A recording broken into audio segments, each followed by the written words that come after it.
Coming up on today's episode of Airborne Unlimited, the B-29 Doc is gearing up for another flight.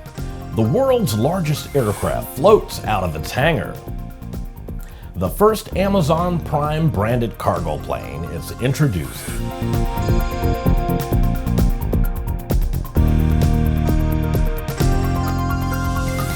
Hello, I'm Christopher C. Odom. It's August 10th, 2016, and this is Airborne Unlimited. It's been about 4 weeks since the B-29 named Doc flew for the first time after a 16-year restoration project, and the Doc restoration crew is working to plan the historic Warbird's second flight. Jim Murphy, Doc's Friends Restoration Project Manager, said on the project blog, "Over the past few weeks we've been combing through all of the airplane systems and control surfaces, checking to see how things behave during the first flight. We've also been reviewing gauge readings that were captured by the video during the flight, and so far, everything has been rock solid." During first flight, an engine light related to a chip detector that monitors the presence of metal debris in the engine illuminated. However, it's been explained that this can be a normal experience in the engines of this type that Doc uses when they are first becoming broken in. Murphy says the restoration crew is nearly finished with the post-first flight inspection and only found a few minor issues that will not delay any further flight testing. He says another flight could occur before the end of this month. When a new aircraft rolls out for the first time, it's always been a big deal, but when the world's largest aircraft, the Airlander 10, made its first appearance last month, it actually floated out. Technical Director Mike Durham stated, "We successfully completed our final in-hangar all engines, all generators, all systems testing. My thanks to the whole business for getting us here. The entire team is looking forward to the final series of tests outside before taking to the skies for the first time." Being the largest aircraft in the world, exiting the hangar was a very delicate operation because of close clearances with the hangar structure. It took around 5 minutes for the Airlander to clear the hangar, and then a further 30 minutes to be towed to the rest at the primary mast site. Testing will continue at the mast site, which includes full-power engine runs. This very large and unique aircraft is a combination of aircraft aerodynamics, powered vertical lift capabilities, and helium gas as the primary lifting source. A date for the first flight has not been announced. After the break, Amazon One shows up in public. Sandia introduces the new SAI 340 Quattro TSO'd airspeed, attitude, altitude, and slip.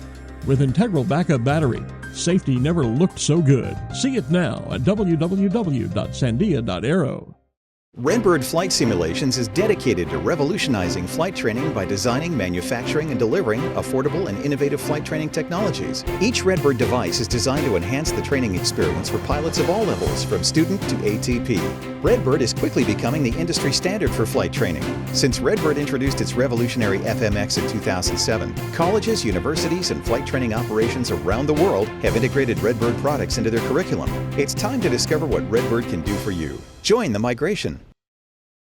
Welcome back. If you'd like to be a supporter of Airborne Unlimited, send an email to jim@aero-news.net. The first branded Amazon Prime air cargo Boeing 767 has been publicly unveiled with a flyover of the Seafair Air Show in Seattle, Washington. Dave Clark, Amazon's Senior Vice President of Worldwide Operations, said in part, "Creating an air transportation network is expanding our capacity to ensure great delivery speeds for our Prime members for years to come." The airplane named Amazon One is one of 40 that Amazon has agreed to lease through air cargo partners Atlas Air and ATSG. There are currently 11 dedicated airplanes flying for Amazon as of today, with additional airplanes rolling out over time. In a nod to its Prime members, Amazon's first airplane features a tail number made up of a Prime number. With some 2,000 Aero-TV programs webcast to cyberspace, sometimes it can be fun to look back and enjoy some of the places we've seen, the flyers we've met, and the planes we've flown. Here's a look at one of our favorite Aero-TV classic episodes. We have the experience, we have the knowledge, we have the rules, we have everything it takes for the Academy to work as a community-based organization and satisfy the needs of the Aero modeler within the United States. With all that's been going on with UAVs and drones, it's easy to forget that the model airplane aviation has been around for a long time. The Academy of Model Aeronautics president, Bob Brown, is standing up for model airplane flyers. Search AMA President Bob Brown defending on Aero-TV's news channel. After these messages, Qantas cancels its remaining order for Airbus A320s. Concorde's recombinant gas RG series sealed battery technology produces a high-performance battery with the advantages of being pre-tested and fully charged at the factory. Find out more about Concorde's entire line of batteries at www.concordebattery.com. Concorde, the heart of your aircraft. There's a difference between charting a steady course and pushing for the ceiling. And for nearly a century, Hartzell Propeller has been defining that difference. It's in our passion for engineering and research and our dedication to testing the limits of performance. We are built on honor. We are Hartzell Propeller.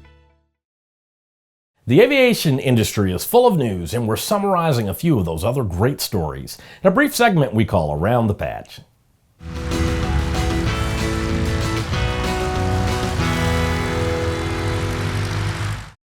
It seems Qantas Airlines has changed their mind. They say 12 Airbus A380s is enough to meet their needs, and they do not intend to take delivery of the remaining 8 jumbo jets it has on its order. A report from Canada says a non-licensed pilot attempted to take a joyride in a Cessna 180 float plane. The flight, which took place near Newfoundland, ended up in a stand of trees with only minor injuries to the occupants. Criminal charges have been filed.